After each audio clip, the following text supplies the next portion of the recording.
আসসালামু আলাইকুম সুপ্রিয় শিক্ষার্থী বন্ধুরা, আজ আমি আলোচনা করব সপ্তম শ্রেণীর সপ্তবর্ণ বই থেকে কুলি মজুর কবিতাটি। কাজী নজরুল ইসলামের লেখা এই কবিতায় শ্রমজীবী ও মেহনতি মানুষের জয়গান গাওয়া হয়েছে। শুরু করছি তাহলে। দেখিনু সেদিন রেলে, কুলি বলে এক বাবু সাপ তারে ঠেলে দিল নিচে ফেলে। দেখিনু মানে দেখিলাম, সেদিন রেলে, রেল লাইনের পাশে কবি কয়েকদিন আগে দেখেছেন যে কুলি বলে এক শ্রমিককে নিচে ফেলে দেওয়া হলো। কে দিয়েছেন? এক ভদ্রলোক, এক বাবু সাপ, এক উপরতলার মানুষ ধাক্কা দিয়ে তাকে নিচে ফেলে দিয়েছে। এই দৃশ্য দেখে কবির চোখে জল এসেছে। তখন কবি লিখেছেন, চোখ ফেটে এলো জল, এমনই করে কি জগৎ জুড়িয়া মার খাবে দুর্বল। কবি বললেন, এই দৃশ্য দেখে আমার চোখে জল আসলো। কবি আফসোস করে বললেন, দুনিয়া জুড়ে কি শ্রমজীবী মানুষেরা এভাবেই মার খাবে? তারা কি এভাবেই অত্যাচারিত হবে? তারা কি এভাবেই নিষ্পেষিত হবে?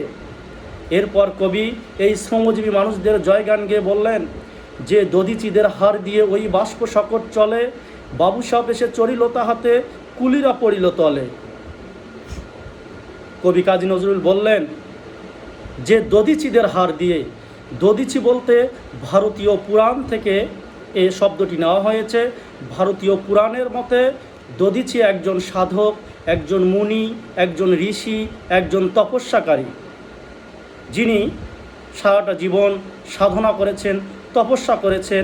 সেই দধিচির উদাহরণ টেনে বললেন, এই শ্রমজীবী মানুষেরা হচ্ছে দধিচি।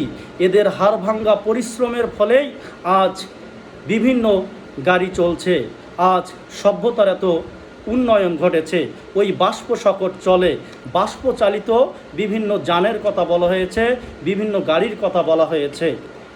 আর সেই গাড়িগুলোতে বাবু সাহেব তথা সেই ভদ্রলোক, সেই উপরতলার মানুষেরা এসে চড়ে বসলো, চেপে বসলো, আর কুলি বা শ্রমিক, সেই মেহনতি মানুষেরা নিচে পড়ে রইল, নিচে পড়ে থাকে।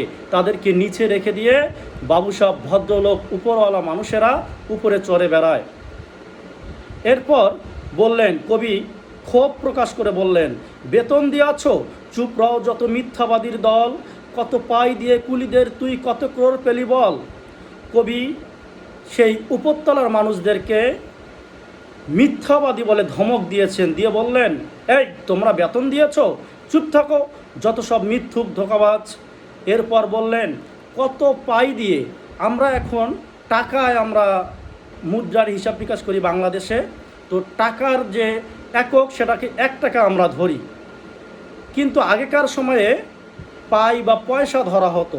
সেই দিক থেকে কবি বললেন যে এই শ্রমজীবী মানুষদের সামান্যতম পয়সা যে দেওয়ার কথা, সেটা কতটুকু তোমরা দিয়েছ, আর নিজেরা কত কোটি কোটি টাকা পেয়েছ সেটা বলো। কত ক্রোড় মানে কত কোটি, পেলি মানে পাইলি। তিনি বললেন যে এই মিথ্যাবাদীর দল, এই উপরতলার মানুষেরা, তোমরা কুলিদেরকে কত যৎসামান্য টাকা দিয়ে, যৎসামান্য পয়সা দিয়ে নিজেরা কত কোটি কোটি টাকা কামিয়েছ।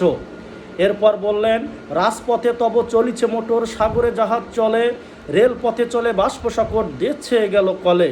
রাজপথে মানে রাস্তায় মোটর চলে, মোটর বলতে শুধু মোটর গাড়ি না বা মোটর সাইকেল না, মোটর বলতে ট্রাক, বাস, মাইক্রোবাস, মোটর সাইকেল সহ রাস্তায় ইঞ্জিন চালিত সকল গাড়িকেই আমরা বুঝি।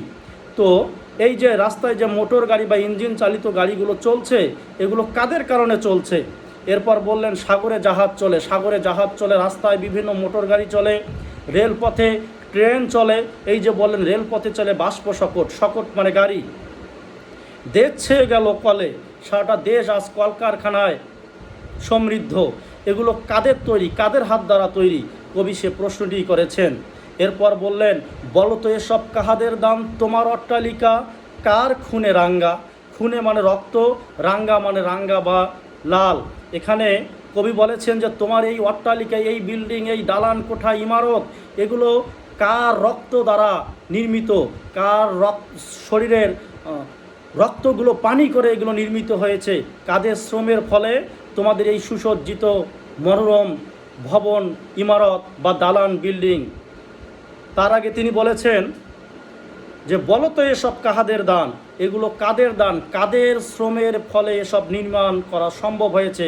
কবি সেই প্রশ্নই করেছেন। এরপর বললেন, ঠুলি খুলে দেখো প্রতি ইটে আছে লিখা।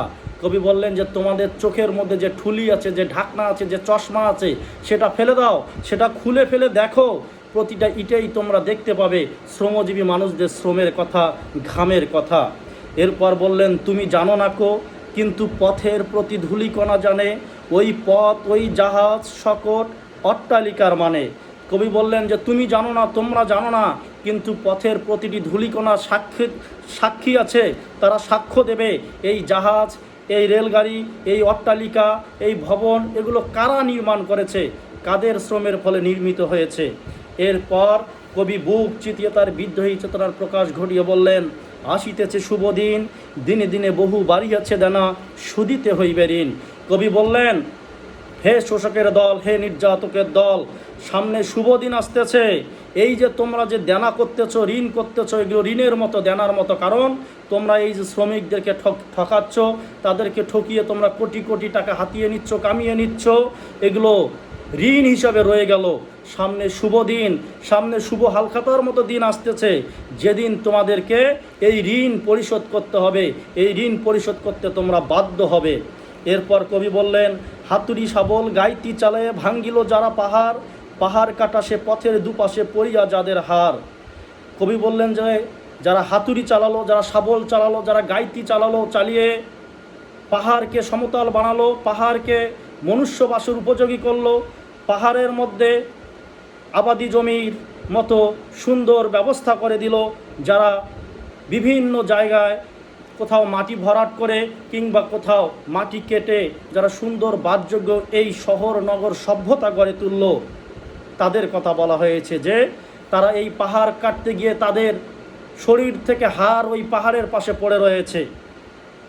এরপর বললেন, তোমারে সেবিতে হইল যাহারা মজুর মুটেও কুলি, তোমারে বহিতে যারা পবিত্র অঙ্গে লাগালো ধুলি। কবি বললেন, তোমারে সেবিতে মানে তোমাকে সেবা করতে যারা মজুর হয়েছে, মুটে হয়েছে, কুলি হয়েছে, যারা শ্রমিক হয়ে তোমাদের জন্য কাজ করে যাচ্ছে, তোমাদেরকে বহন করার জন্য তোমরা যে গাড়িতে চড়ো, সেই গাড়িটা যে বানিয়েছে, বানাতে গিয়ে যারা শরীরের পবিত্র অঙ্গে ধুলি লাগিয়েছে, তারাই মানুষ। কবি বললেন, তারাই মানুষ, তারাই দেবতা, গাহি তাহাদেরই গান। কবি তাদের জয়গান গেয়ে বললেন, তারাই মানুষ, তারাই দেবতা তুল্য, তারাই ফেরেশতা তুল্য, আমি তাদেরই জয়গান গাই। এরপর বললেন, তাদেরই ব্যথিত বক্ষে পা ফেলে আসে নব উত্থান, তাদেরই হাড় ভাঙ্গা পরিশ্রমের কারণে, পাজর ভাঙ্গা পরিশ্রমের কারণে, তাদের ব্যথাতুর বুকের নানা আহাজারি সত্ত্বেও অক্লান্ত পরিশ্রমের ফলেই এই নগর শহর বন্দর সভ্যতা গড়ে উঠেছে। কবি তাদের জয়গান গেয়েছেন, তাদেরকে স্যালুট প্রদর্শন করেছেন, তাদের প্রতি গভীর শ্রদ্ধা নিবেদন করেছেন। এটাই হচ্ছে এই কবিতার ব্যাখ্যা। আসলে কবি এখানে শ্রমজীবী মানুষের জয়গান গেয়েছেন। কবি বিদ্রোহী কবি, জাতীয় কবি, তিনি আমৃত শ্রমজীবী মানুষের পক্ষে ছিলেন, শ্রমজীবী মানুষের পক্ষে কলম চালিয়েছেন। কুলিমজুর কবিতাটি কবির সেই সারা জীবনের স্বাভাবিক আচরণের, স্বাভাবিক লেখার বহির্প্রকাশ, যার বহির্প্রকাশ আমরা বিভিন্ন লেখায় দেখতে পাই। ঠিক তেমনই একটি রূপ এই কুলিমজুর কবিতা, যেখানে কবি শ্রমজীবী মেহনতি মানুষের জয়গান গেয়েছেন, তাদেরকে শ্রদ্ধা প্রদর্শন করেছেন, তাদের শ্রমের প্রতি, ঘামের প্রতি তিনি সশ্রদ্ধ নমস্কার করেছেন, নমস্কার জানিয়েছেন। আজ এখানেই থাক, আগামীতে নতুন কোনো বিষয় নিয়ে আবারও আলোচনা করব। আল্লাহ হাফেজ, সবাইকে ধন্যবাদ।